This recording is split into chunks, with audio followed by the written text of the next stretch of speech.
tonight is all about Edward Terry Sanford. A lot of people don't realize that Knoxville had a guy that went to the U.S. Supreme Court and became, I think, more influential than a lot of people knew. I knew that he existed, but I did not know that that he made quite the impact that he did until Stephanie Slater wrote this book. It came out about 2 years ago, and we're grateful that Stephanie's here with us tonight. She's an attorney herself, so she understands what Judge Sanford did with his life. She works for the state state. Which court is it, Stephanie? The Court of Appeals. Court of Appeals. I'm sorry. Yeah, but she's joining us actually from the federal former federal courthouse, now the state Supreme Courthouse on Main Street, the post office building, which I think was just in the planning stages when Judge Sanford died. And we'll be talking about that later. But Stephanie, tell us just a little bit about Judge Sanford. He grew up in Knoxville, was born here, right, in 1865, right at the very end of the Civil War, a very constitutionally important time. I think they just passed the 13th Amendment, and the 14th Amendment was being appraised by the states. So he was born in a judicially significant time of American history, wasn't he? Yes, he was born a few months after the conclusion of the Civil War, and his family history is interesting. His father was a Unionist, originally from Connecticut, and his mother's family had immigrated to the United States from Switzerland, and they supported the Confederacy. So sort of had a split in the family. Yeah. And yeah, it was an interesting time. Yeah, there were several very interesting mixed families like that in Knoxville at the time. A lot of the mid-19th century immigrant families came over, German and Swiss, especially, and Irish. But the Chevans family were pretty fascinating, and we'll talk about more about them when we start showing slides.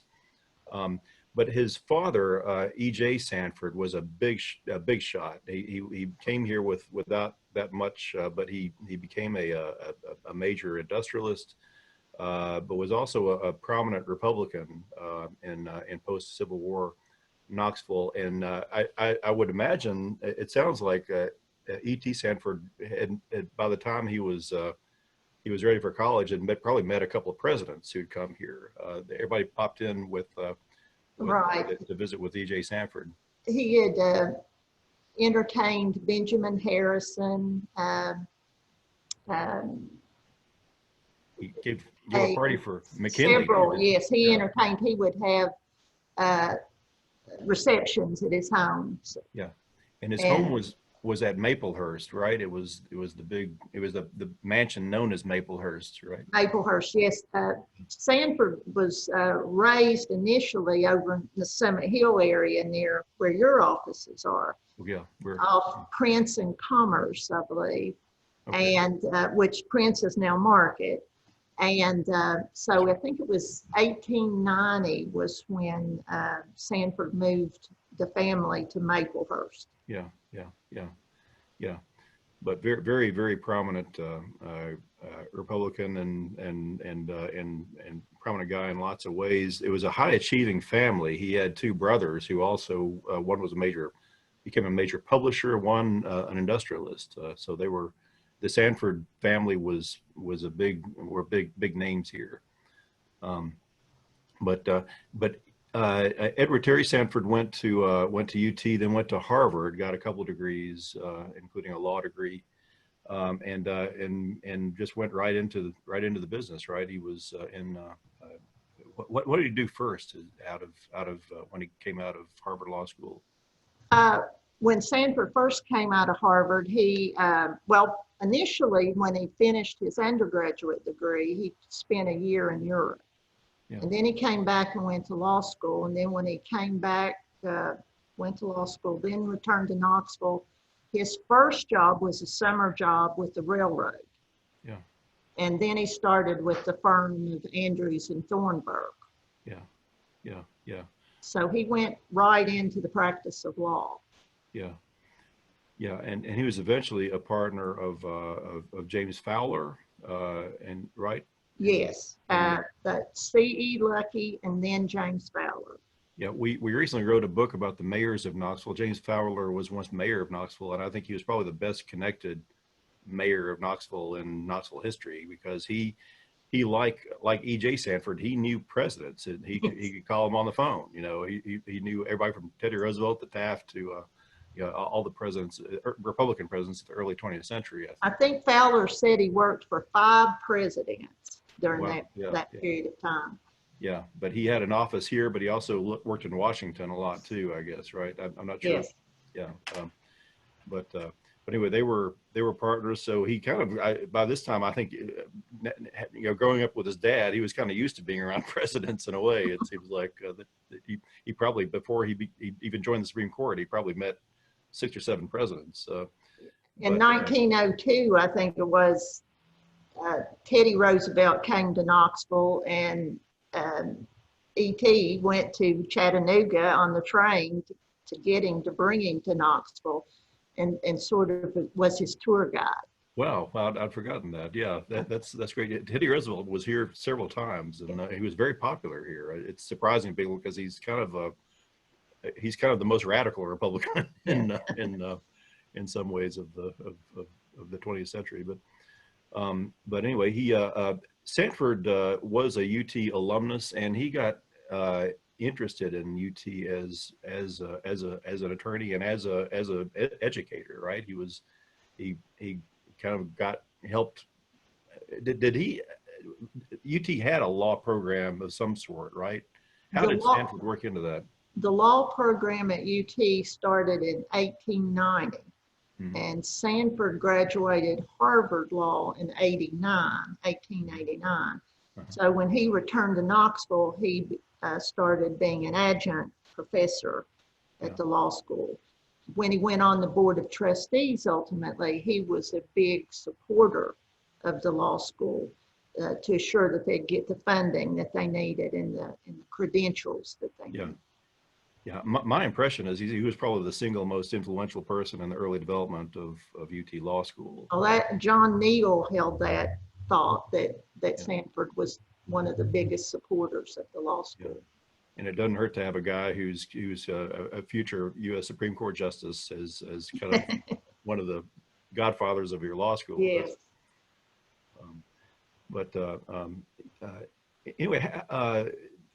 We'll get more into cases, I guess, and in a little bit, but want to just kind of give people a picture of the Knoxville that he worked in and grew up in. He and of course worked when he was in the federal court here. He worked in the Custom House, which is now the History Center. And if you want to see the courtroom that he knew very well, you just go up to the McClung Collection, 3rd floor of the History Center.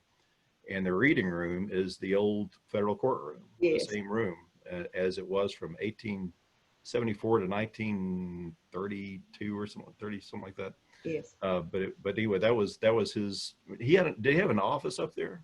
There was an office, like a chambers area in the back. Yeah. But that was the building he probably knew best, at least yes. In downtown. It's interesting to go sit in there today and sort of try to channel things. It really is. It really is. And it's I'll ask some of this stuff later, but I just wanted to give people a notion of if his Knoxville, a lot of the buildings downtown are buildings that he knew well. Even the newer buildings, the Holston Building, the Farragut Hotel, these were newer to him, I guess, but built in his adulthood. But he had intimate connections with them as well. We may talk about that a little bit more. But how? Just one more question: how did you get interested in Judge Sanford? You're an attorney. Obviously, you have a natural interest in. Well, when I worked in federal court, at that time was in this building. And the main courtroom behind the bench was a portrait, but it didn't have a nameplate. And so I asked Don Ferguson to tell me a little bit about the history of the portrait. He's a good guy to ask almost anything, I think. Yes. Yeah, yeah. And he goes, well, he's hanging there because he's the only judge from the Eastern District of Tennessee to go to the Supreme Court. So he says, you should look into that. You should write an article on that or something. So that's what got me intrigued. And I had started doing research and had a folder and then a banker's box. And then the next thing you know, I thought, well, I'll just put it all together. Yeah, you wrote a 500-page article about it. So, it's a pretty interesting read. All right, do you want to show some pictures now? That'll work. Yeah. Paul, do we have some? Yeah. All right, that's the cover of the book, and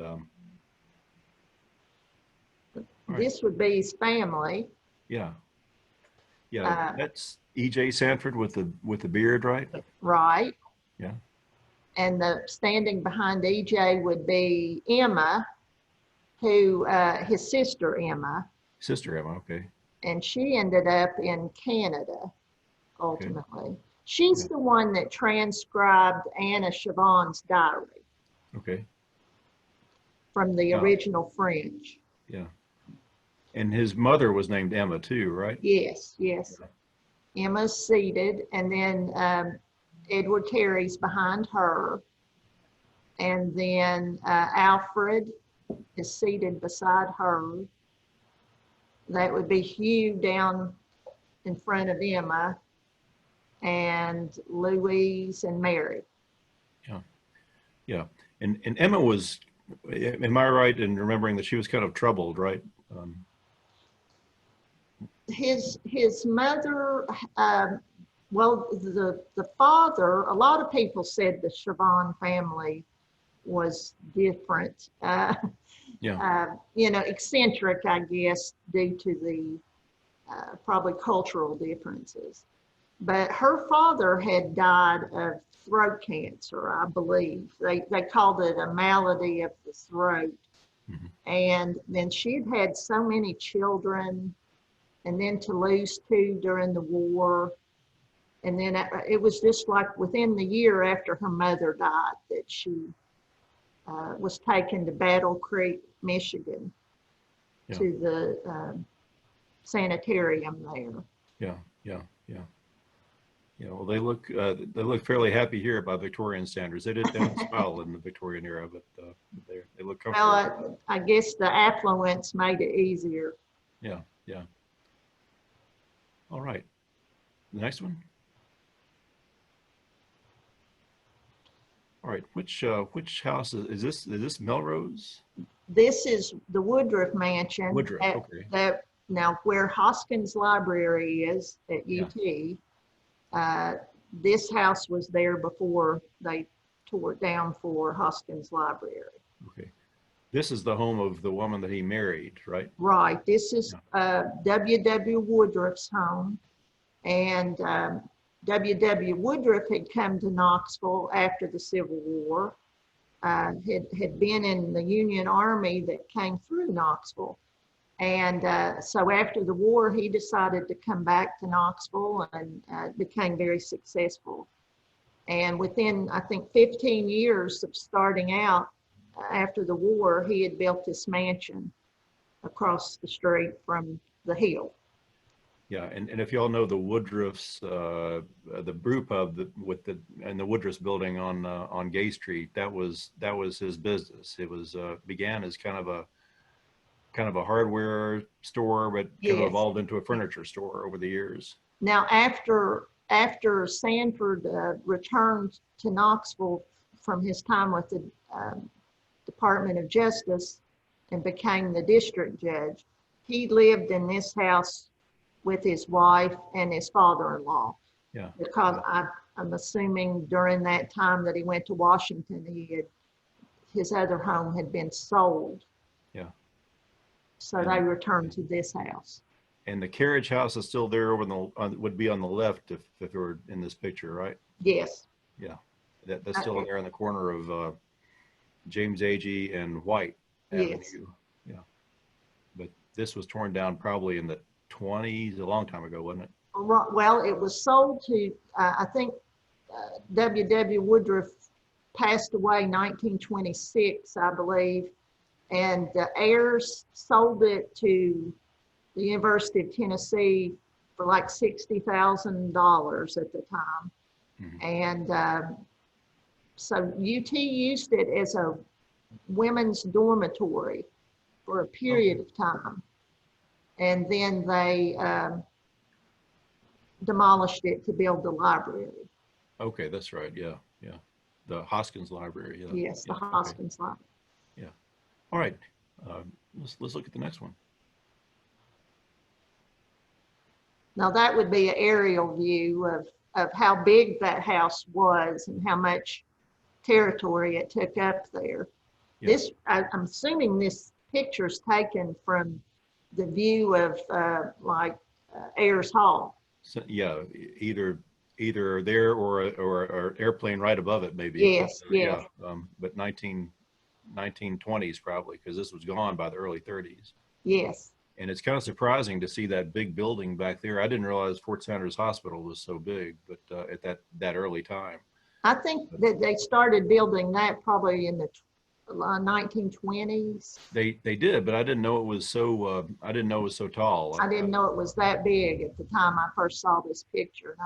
Yeah, but that's the picture, and I guess that's what people used to call the Rose Hole on the left. That field with that used to become the practice field, and they had pep rallies and things there. But you see what a nice neighborhood that was back in those days. The houses and the architecture.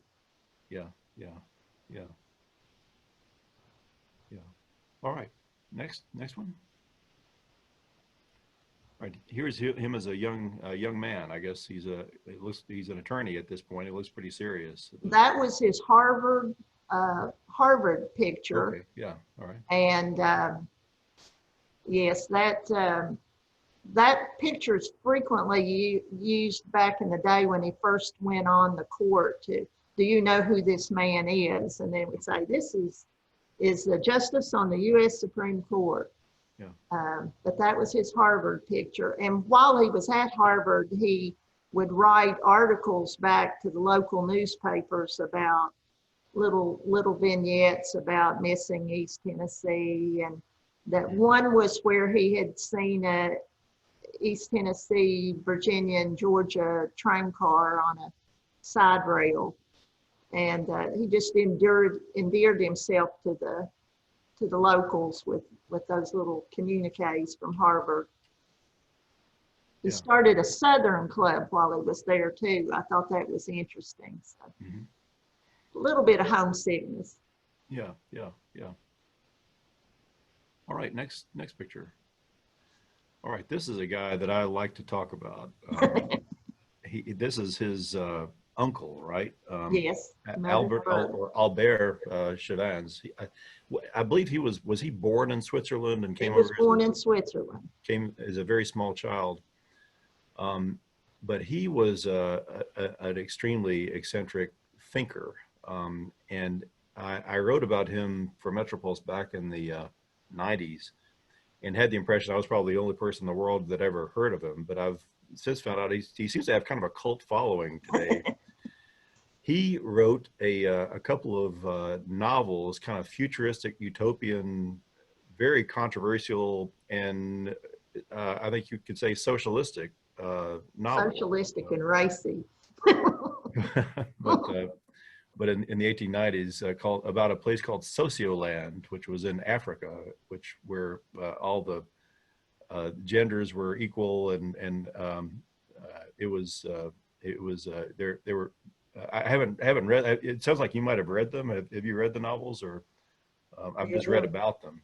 They're pretty out there. They're very interesting. Yeah, but he called himself a sociologist, which was a new word then, and not he didn't. They didn't have a study of sociology. He just kind of made up this word. But I think that he allied himself to some extent with socialism, but yes, but and he's given credit for the first sociology journal. I think he published it like for 2 years. but he had this idea about electrical magnetism between people, and that it was one of the inexorable forces that drives us along. And who knows if he wasn't right? But he did all this here in Knoxville. He lived over near on the edge of Fourth and Gill area, and actually printed this thing in his house. I think one of his later books was printed by a real publisher, but he did a lot of this work, you know, within a mile of where you and I are sitting tonight. But an interesting guy. I don't know how well he knew E.T. Sanford. They obviously knew each other, but I don't know. Did you ever run across any connection between the two in terms of? Well, his mother lived with the Sanford family at Maplehurst. Mm-hmm. So I gather that they still had pretty significant interactions. But now he would, during his time as a populist politician, he criticized E.J. Sanford significantly as far as his wealth and people like E.J. who accumulated what he called scads of money.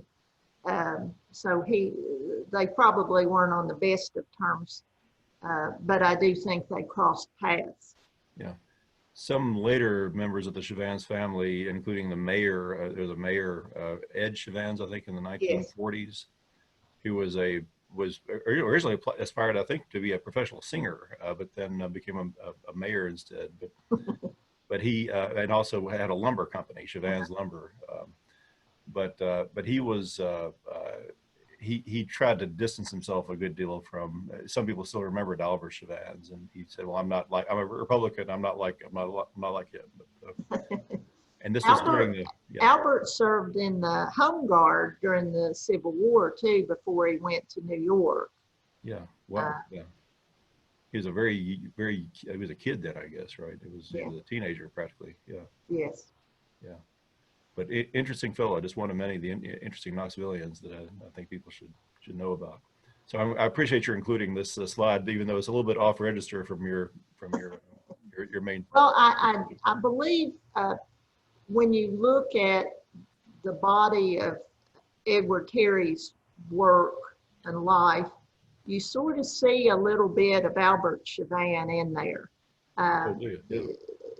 E.T. was just different than his father, and he felt differently about things than E.J. did. So I sort of felt like there was more of a connection between he and his uncle. So that sounds like another book to me. But, yeah. Well, okay. Well, next slide. All right, this is Maplehurst. Yes. This is a beautiful mansion that I'm sorry is not there anymore, and in the middle of the neighborhood that we know is Maplehurst, and I think it was there until the 1940s. I think it burned or something, didn't it? It became a frat house and then burned down as a lot of frat houses tend to do. And Estes Kefauver lived there for a while too. That's right. I think it was his fraternity, but yeah. That's interesting because but anyway, this is where E.J. Sanford lived, or where? That's where E.J. lived, and they purchased it from it's a Cowan family, I believe. Yeah. And it was River Lawn, and then they changed the name to Maplehurst. Yeah. Yes, they purchased that after I guess it went on auction or sale, and that's when they moved from Prince Street over there. But now the mother died shortly after they moved over there. So it's mainly E.J.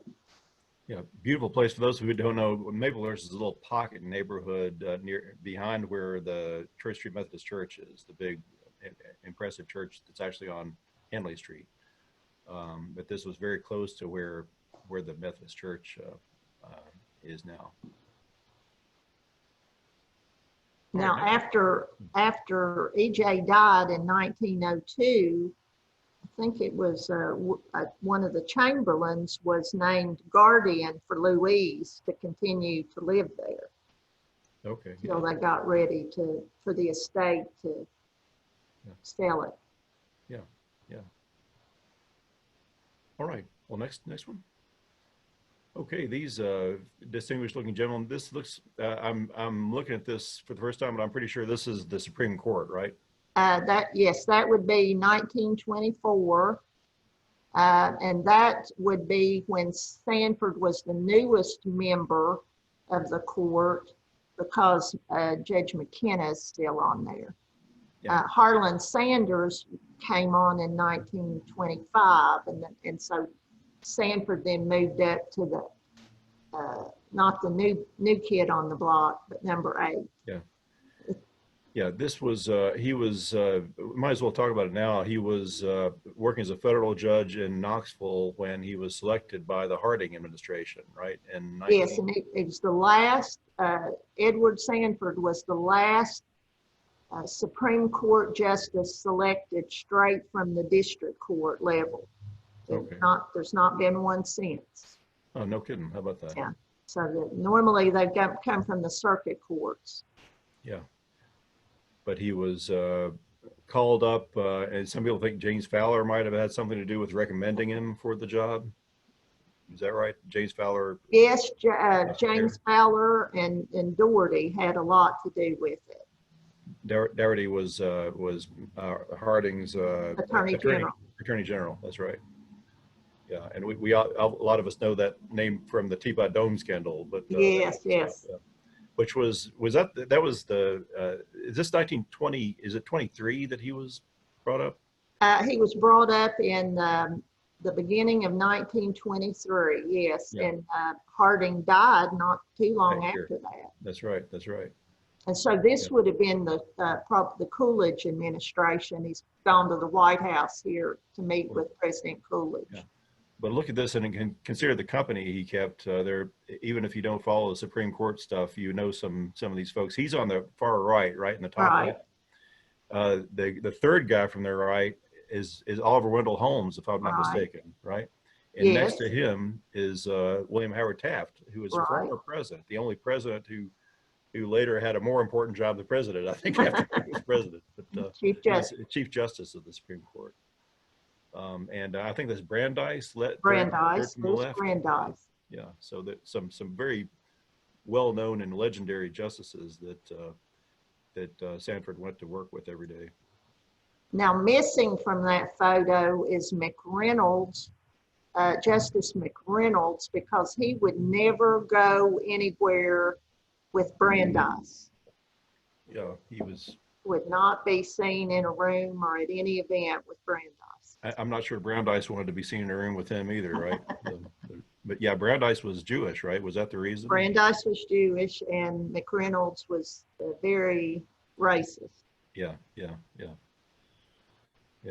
All right. So, I'm sure it made for interesting discussions there at the court. Yeah, I'll say. All right, this is E.T. Sanford on the left, and tell us about the others. Louise is his youngest sister, and she married Congressman Herbert Fisher from Memphis. Now, East Tennessee connection for Fisher was he, for 1 year, was UT's football coach. Let's see, 1902 to 1903. You have to be a really, really serious ball fan to know that. I'm serious. He was a star football player at Princeton, and so he coached the UT football team that year. Not to a very good record, I don't recall. So, and then he married Louise, and now he was his mentor was Senator McKellar. Yeah. And he was really in with the Memphis Democratic political machine. Yeah, very long. Which Sanford used to his benefit when he was trying to get on the Supreme Court. Oh, really? Yeah. Yeah. That was the crump machine, right? That was, Yes, yeah, yes. that was kind of a, Yeah, that really assisted him a lot in getting the state backers that he got for his push to make it to the yeah, court. yeah. Wow. Wow. Wow. Now, Louise was a supporter of women's suffrage, and uh, so she really Yeah. pushed that issue while she was in Knoxville. Yeah. She And probably then, knew Lizzie Crozier French and all of them. yes, and now Sanford had written a letter to Howell Jackson when Howell was was a senator, inquiring about suffrage, and then his law partner's wife, C.E. Lucky's wife, Julia, was the president of Knoxville's Equal Suffrage League. Oh, So, okay. so they had, and I felt like Sanford really supported women's issues. He was a proponent of UT allowing women in classes, Yeah. and That was back in the 1890s, right? right.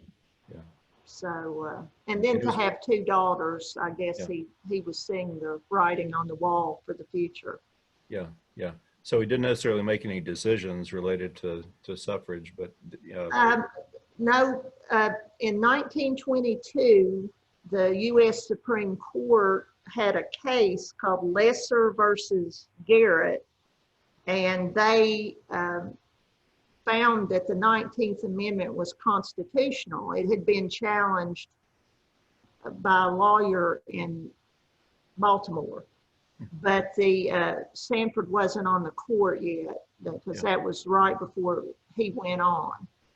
Yeah. Brandeis wrote that. That was the Taft court, but he wasn't on the court yet. Yeah. Yeah. But the 19th Amendment throughout his time on the bench and at the Supreme Court, the newest amendment was the 19th Amendment. Yes. So yeah, so he certainly knew and respected it, was obliged to. And the women voting supposedly was good for Harding in 1920 when they voted for Harding, probably because he looked presidential. You know, what did Sanford have I seem to recall there was some kind of an issue with Harding before was there some kind of a misunderstanding between the two or something before his selection? Um, I don't, Taft wasn't really keen on Sanford. He didn't think he would be the strongest member, and Fowler and Dougherty were really pushing for Sanford, and so I think that had Harding a little antsy about whether Sanford was the right move. But according to Dougherty, when I went through Fowler's papers, he had written letters about Sanford. He said, I went over to the White House and told Harding that this was who we wanted, and he said, well, bring me the blank, and we did it right then. So Dougherty took credit for it. Okay, yeah, yeah, wow. All right, well, next slide. All right, he liked a little golf now and then, right? His only hobby seemed to be golf, and when he was judge in Knoxville, the secretary, A.C. Dorr, all the stenographers and secretaries back then were men. And Mr. Dorr said that every day Sanford would bring in a new club and into the office and pretend putt with it, I guess, or swing it around when he wasn't dictating an opinion or smoking. He was a chain smoker. So the other thing he did was just light cigarette after cigarette after cigarette, using the one that was burning down to light the new one. Yeah. But he loved to play golf. You know, I don't know how many people out there are love old movies as much as I do, but he looks a lot like an actor. Do you know what I'm thinking about? His name was Monty Wooley in the 1930s and 40s. He was in The Man Who Came to Dinner and what else? But he's a dead ringer for him in that picture, especially. It just occurred to me. I hadn't thought about that before. Well, he went to Washington and played golf with Harding, and he said, "Oh, Mr. Harding, President Harding just beat me all around the links," you know. And I'm thinking, well, you were probably smart enough to let him, but apparently Harding was the most excellent golfer. Well, it's good to know that he had something to his credit, because he's not remembered as a great president. Although I know I have a friend who's a champion of Harding. He says he caused less trouble than most presidents do. But all right, next slide. Okay, here's the Supreme Court again, looking at a picture of a Supreme Court building, I suppose, right? Yes, that was the proposed Supreme Court building, because during Sanford's time on the court, they met in the old Senate chambers. They did not have very nice, the actual courtroom was nice, but they had no office space, and a lot of the judges just worked from their homes and had all their offices set up in their homes. But that's the proposed Supreme Court building that we now know today. That was all due to Taft. Chief Justice Taft had pushed that through using all his connections from being president. Yeah. And again, you notice that McReynolds is not included in the group because Brandeis is in the picture. And Taft looks like he's lost some weight. I don't know. This would have been not long before he passed away. Yeah. Okay. It's probably 1928, 29. Yeah. That he's the third guy from the left there. The third guy from the left. No. Yeah. Right there. You go. Yeah. The other one was Harlan Stone. Yeah. And that's Sanford there. Sanford. All right, next one. All right, this is a fascinating picture. This is a little bit earlier, before his nomination to the Supreme Court. But this is just an incredible picture in downtown Knoxville of a mountain of people welcoming back or bestowing citations, I guess, and also welcoming back the doughboys who a few months after the war was over or just arrived back in Knoxville. And this is right on the corner of Gay and Union, because you see Sanford, Chamberlain, and Albers, druggists, on the side of that building, and that was the pharmaceutical company that his father was a co-founder of, right? His father had his hand in a lot of pies, or fingers in a lot of pies. Yes. He's known for coal mining, but he was also with his fellow Union veterans founded a drug company that lasted 100 years. That was a very longer than that.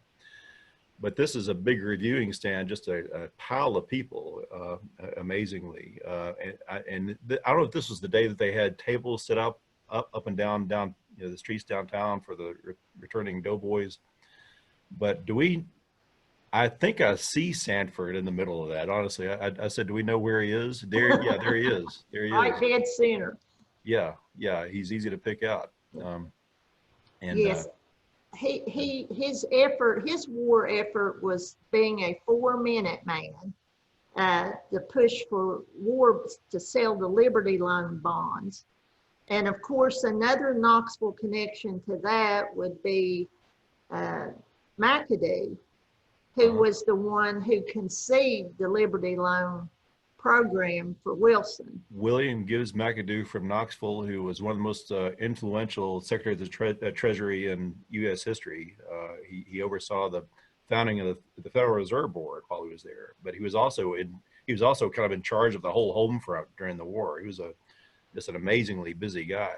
Yes, he was the Alexander Hamilton of the day. You could say that, yeah.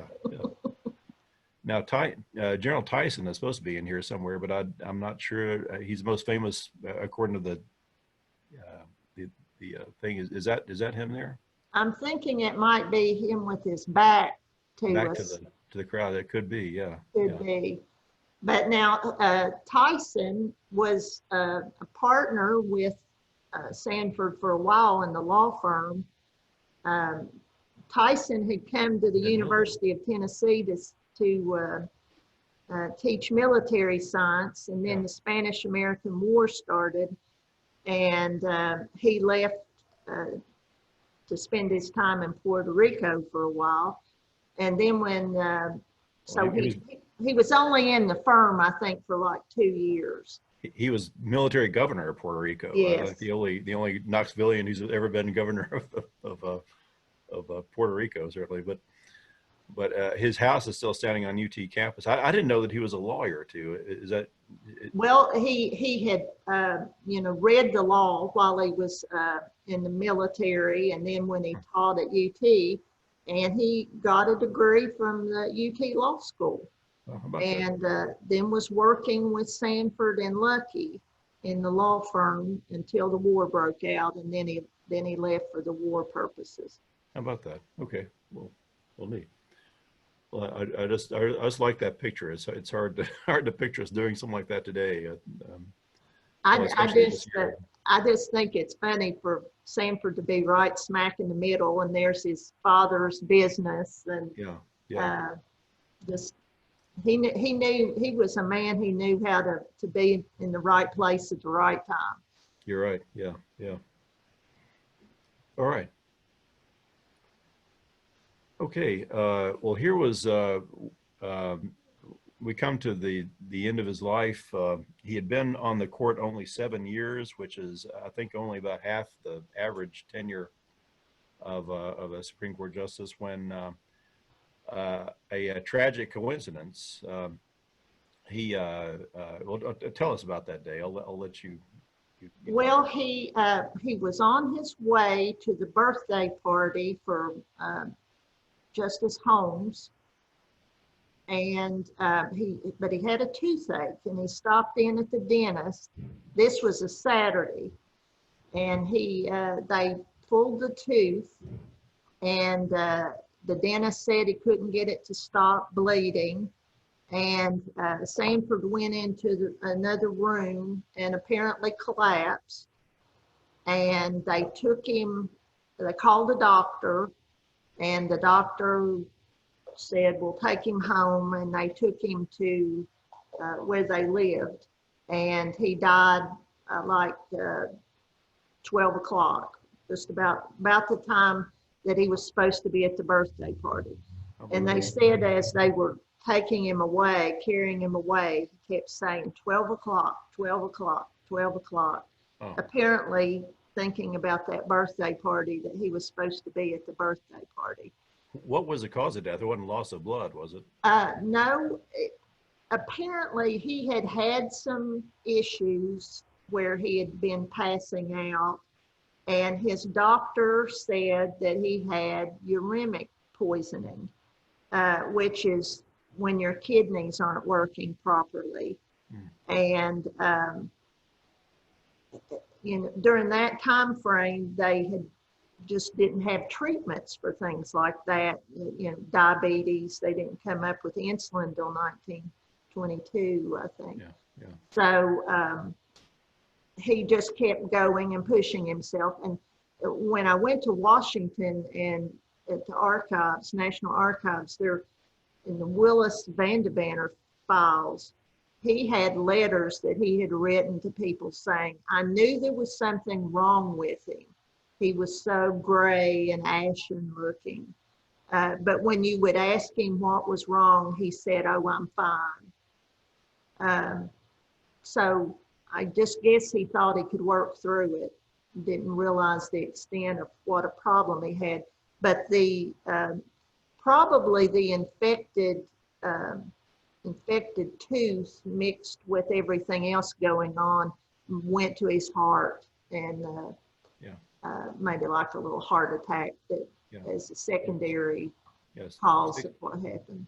65 years old, and there was one thing we haven't mentioned is how close he became to former President Taft, Chief Justice Taft, that they were pretty much in accord philosophically, both Republicans, but were also very close friends and had supper together once a week or something like that, right? And they became unusually close for a couple of Supreme Court justices, but later that day, a couple of hours later, President Taft died too, just unexpectedly. And that was that day when you have two Supreme Court justices dying the same day. It's always a dramatic day when a Supreme Court justice dies because, it raises questions about who's going to replace them. But when two die in one day, that was unprecedented and certainly has never happened again. But people compared it to the deaths of Thomas Jefferson and John Adams on the same day in 1826. So that it was in 1930, but it meant that all the Supreme Court justices had to go to two different funerals too, and this one was in Knoxville and Greenwood Cemetery on Tazewell Pike. And there were four Supreme Court justices came here for that. Yes, McReynolds and the Chief Justice Hughes and Harlan Stone and Pierce Butler, who was from Minnesota. There they are coming into the train station. Yeah. It was a logistical nightmare for the court. Sanford's body was brought back to Knoxville on a Sunday, loaded up on a Sunday, traveled all night. They had this service, and then they had to rush back to Washington for Taft services, which were big doings because he was a former president. Yeah. So they spent an hour in Knoxville. They came into the station. There was no church service. They just took the body straight to the cemetery. The rector of St. John's Lutheran or Episcopal said a few words over the body, and it was lowered, and they basically hopped back on the train. And the Southern Railway held the trains in Bristol for them to be able to get on to go to Washington. Yeah. Wow. But Hughes or Holmes was too probably not well enough to come to Knoxville, so that's why they didn't all come. And of course, McReynolds couldn't travel with Brandeis, so. Yeah, I'd rather have had Brandeis here, but anyway. All right. How many more do we have? All right, here's the actual. Is this in the tent at Greenwood? That was at a tent. They were honorary pallbearers along with Fowler and Grafton Green from the Tennessee Supreme Court, UT's President Morgan, and Newell Sanders and Xenophon Hicks from the Sixth Circuit, who had replaced Sanford on the district court and then was elevated to the Sixth Circuit. Yeah. All well-known guys in the area at the time. Yeah. All right. Now this is the old Sanford Albers drugstore, and there's one of the inside. Now when one of the congressmen, when Sanford's dad was running for senator, he was the Republican candidate for senator once, and one of the congressmen said that old E.J. Sanford had made a fortune selling pokeberry juice to the people because of all the patent drugs and things that were sold. But an interesting story about Sanford in this drugstore was when he was a little boy, he went in one day and his dad gave him a soda. They'd just put a soda fountain in. And so he enjoyed his soda. And then partner Chamberlain came in. He gave him a soda. So he drank that soda.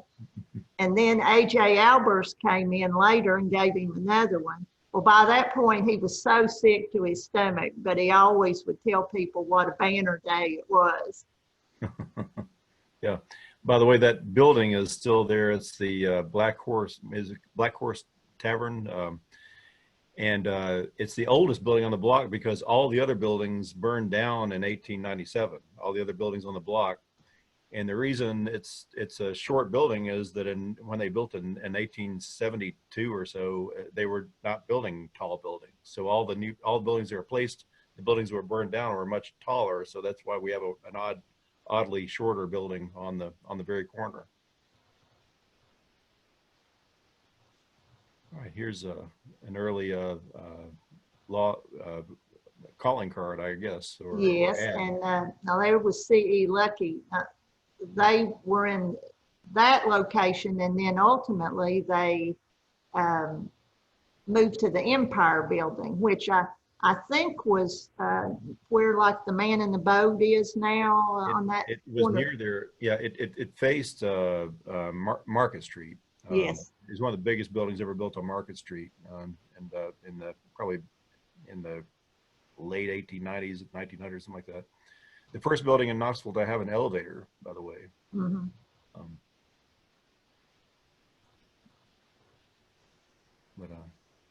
All right, and Lenoir City was kind of almost founded by E.J. Sanford, wasn't it?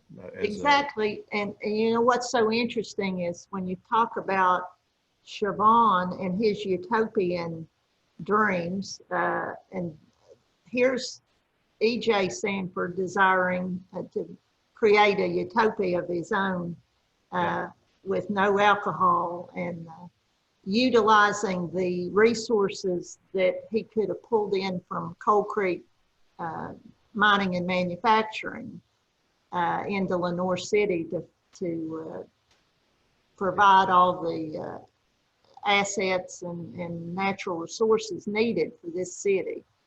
It's interesting how that went around so much, this idea of an industrial paradise with big factories that would be nonetheless a perfect place to live.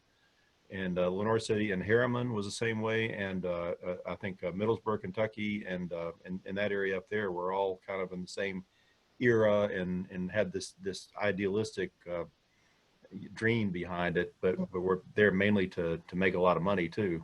And the old deeds would have restrictions in there about if you ever sold alcohol on this, that the property would return.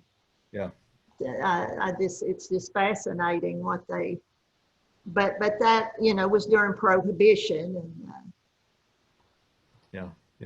Well, or actually before Prohibition. Before Prohibition, that was their goal. Yeah. All right. First Baptist Church, that's one of the amazing buildings. It's hard to even picture today on Gay Street. I think they later built the arcade building, right? About there. Right about there. Yeah. Now this would be the church that Sanford was married in, because Ludi was a Baptist. W.W. Woodruff was a staunch Baptist, and even when they went to Washington, Ludi went to a Baptist church. She did not go to church with Sanford. So, but they were married in this church. And this is the one that was torn down in the 20s and was replaced by the one that's now on Main Street across the street from where you are right now. Yeah, First Baptist. Yeah. Yes. Now this is an old picture of Ludi. Back before she was married, and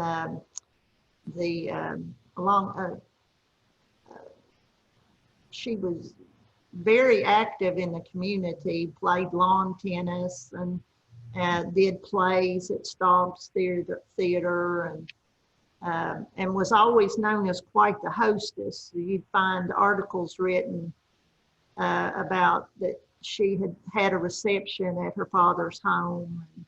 So she was destined, I think, to be a Supreme Court justice's wife, where she could entertain, and she was a good helpmaiden to him. Either been riding horses, or it wants people to think she's been riding horses. That crop there. Yeah. Right, and here's her dad's company on Gay Street. This is now the Downtown Grill and Brewery, the same building. It's good to see these buildings still there. Yeah. Now this would have been E.T.'s house, which was close to his father's house. It was also on Hill Avenue. Okay. And later, it was used by the Knoxville Women's Club before it was demolished as their clubhouse. And near what's now the Henley Street Bridge, right? Yes. Yeah. All right, there we go. Which is ironic that the city really bounced around ideas of things to honor Sanford in some way, and this was one of them. And he died as the bridge was being completed, didn't he? Right. Yeah. And the family finally vetoed that idea. Yeah. Yeah. So now there's nothing, which, some people say it's pretty amazing that there's no remembrance of him other than a few streets that have Sanford on them. But that's it. Yeah. Yeah. Well, we have your book now. That's a memorial. So I'm glad we have that. All right, and here's the big coincidence: death conquers W.H. Taft, and what paper is this? The Sunday News.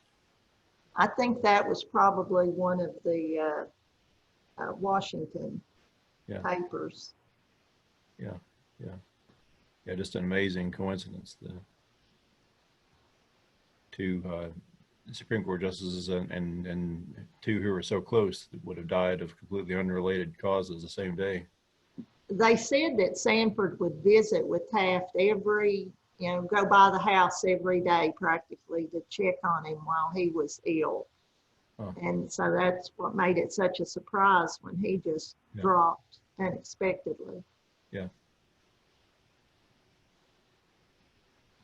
All right. And there they are together. Yes. Do you want to talk now about some of the decisions he made? Well, especially while he was on the court, you bring out a case that I had not. I'm not sure I'd ever heard of it, but the Gitlow case, which turns out that a little aside had big ramifications in terms of a federal interpretation of law. Do you want to talk about that a bit? Okay.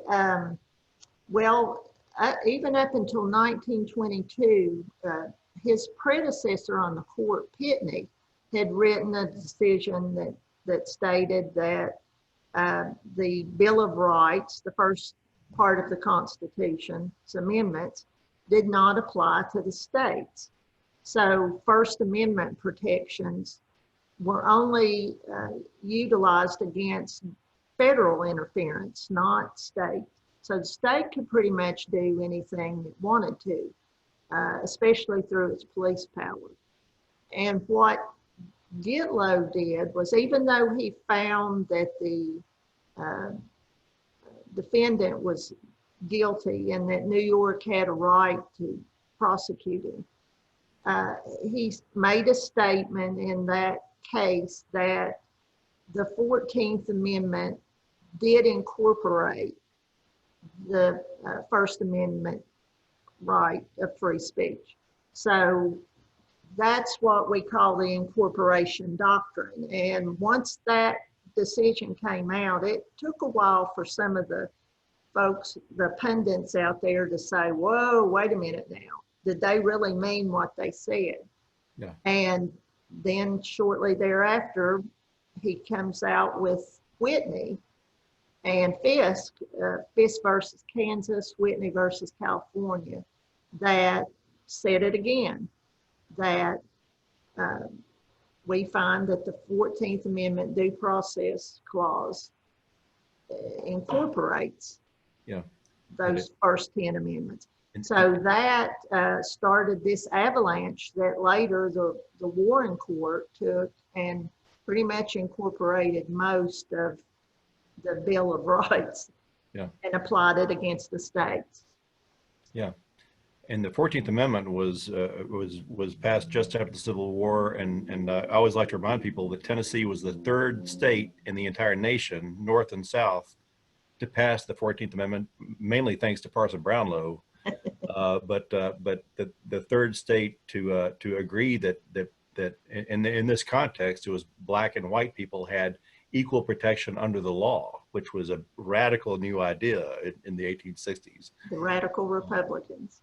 Yeah, and that was, but that was one of the more significant and influential amendments.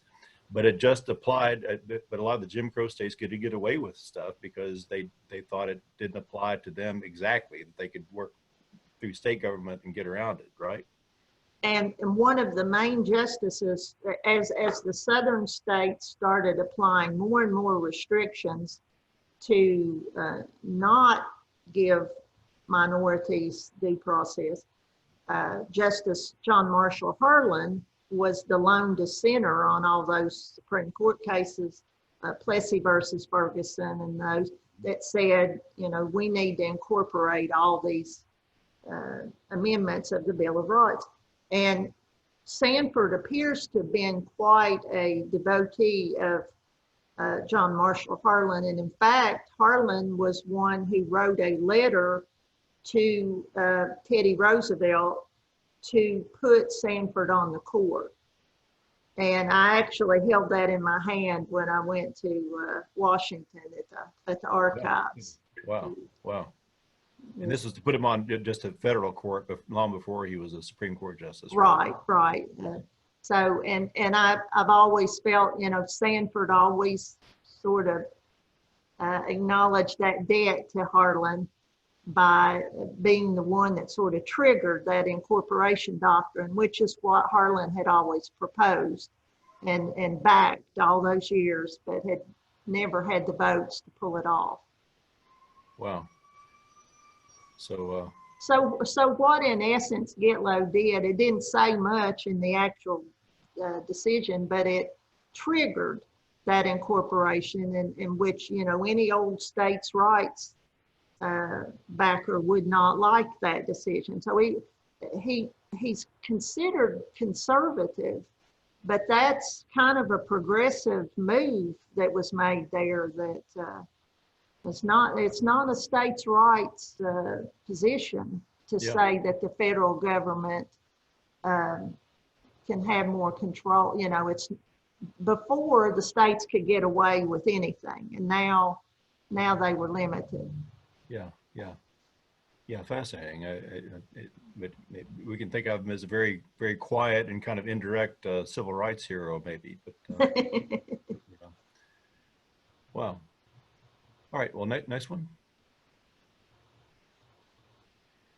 All right, we're going back a ways now. We're back to the beginning. There's the Siobhan family. Mm-hmm. And when you think about Sanford, I think his grandmother had so much of a role in his life. She never learned English. I think his proficiency in French was probably in part due to her living in the house with them all those years. She was well loved and very kind-hearted. I think he gets that side from her. We often forget that there was a generation of Knoxvillians who spoke only French, and they had their religious services in French, and that was the way they lived. And the town that they were from now, Lausanne, is the home. I find this interesting. The home of the Olympic Committee, the International Olympic Committee, is in Lausanne.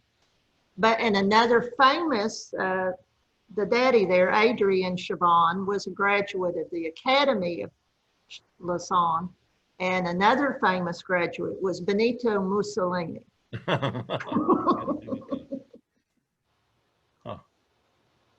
Wow. All right, next one.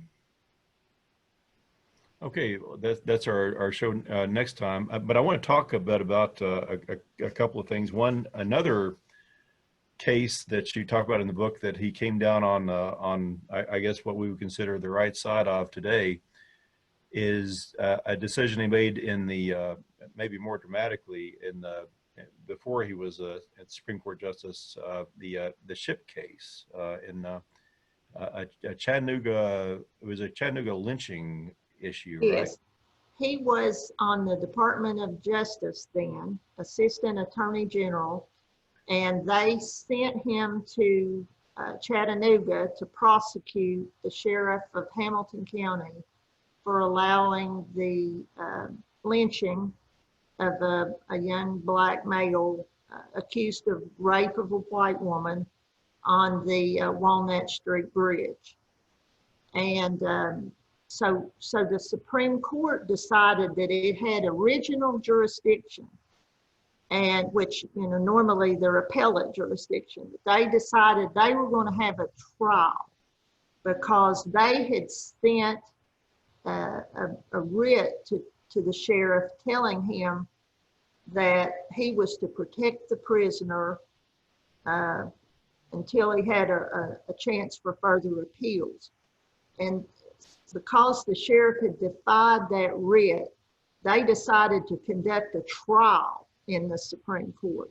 But they didn't want to go to Chattanooga, actually have to travel. So they sent an official of the court down to make a record, and Sanford was the prosecutor, and they did all the testimony in Chattanooga, and then came back to Washington for the final arguments. Yeah. And by then, Sanford had been named a judge by the time of the final arguments, but he did all the prosecutorial work in Chattanooga. Huh. Wow. And it's the only time the U.S. Supreme Court was conducted a trial. A criminal trial. Yeah. Yeah. A criminal case. Yeah. Was this his first acquaintance with the Supreme Court, do you think? That no, he had, on the Department of Justice, he had, well, first he prosecuted the Fertilizer Trust after he had been brought into the Department of Justice by James McReynolds. Mm-hmm. James C. McReynolds was first on the Department of Justice under Roosevelt, and before he went on to be in the Wilson cabinet. So it's just interesting how all these pieces fit together, and yeah. I'll scratch your back and help you get this job. But that's how he first got to the Department of Justice. But he was a trust buster under Teddy Roosevelt, and then he also did a lot while he was on the Department of Justice with cases that are like just mundane commerce type cases. Yeah. So he'd been before the Supreme Court frequently before Ship. Yeah. Well, we've kept people past the time that we say that we like to finish, but and we haven't even gotten to the Baroness Zollner.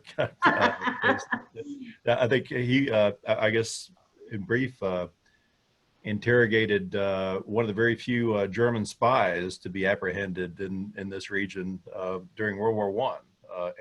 And he did it in downtown Knoxville. It was quite an interesting case that you can read more about if you get her book, Terry Sanford, A Tennessean on the U.S. Supreme Court. But yeah, a very fascinating book. But are there any questions out there or comments? I would love to hear if anybody has any opinions, I guess we should say, in legal parlance about Judge Sanford. I have a question. Miss Temple's house and her father, the houses are very close together. Yeah. They can see each other. Yeah. But I got to thinking about that, and then when you guys started talking about the courtroom, am I mistaken? Didn't Oliver Perry Temple also work in that same courtroom? Were they friends, or did they know each other? He was a judge here, right? Federal Temple judge. would have been a good deal older than E.T. Sanford. Right. But I bet they did know each other. Yeah. Right. Yeah. I would say so, but that be during that Oliver Perry Temple. Sanford's father gave him an account of his escape from the Confederacy for one of his books. Yes. And so he was more a contemporary of Sanford's father. How often was he reversed on appeal when he was a lower court judge? How often were his findings upheld? And I've corresponded with you, Ms. Slater, about my interest was in the Coca-Cola trial in 1911 in Chattanooga, where he dismissed the government's case when the government was trying to shut down Coca-Cola using the Pure Food and Drug Act because of adulterated ingredients. The addition of caffeine specifically was one of the issues there. And that was eventually reversed by the Supreme Court by Charles Evan Hughes and sent back to the district court level, and then an agreement was arrived at, and Coca-Cola changed its formula. But the broader question was, how often were his rulings reversed, or was he generally upheld on appeal? I had done some research on that. I actually went to the Atlanta archives and looked at some of those materials. Out of several thousand cases heard over a 15-year period in 2 districts. Now, he was not only the Middle District, Eastern District of Tennessee, but the Middle District. A total of 104 of his court decisions were appealed, with 72 affirmed, 25 reversed, and 7 modified. That sounds like he was usually upheld, but I don't know what the standards are. What does that mean, that he was usually upheld? He was, of the thousands of cases that went through, he was usually withheld. And of course, the world was different back then, and I'm not so sure they appealed like you didn't have like automatic appeals like you do now. So it was different, but usually he was upheld. And he put a lot of time and effort into he crossed every T and dotted every I.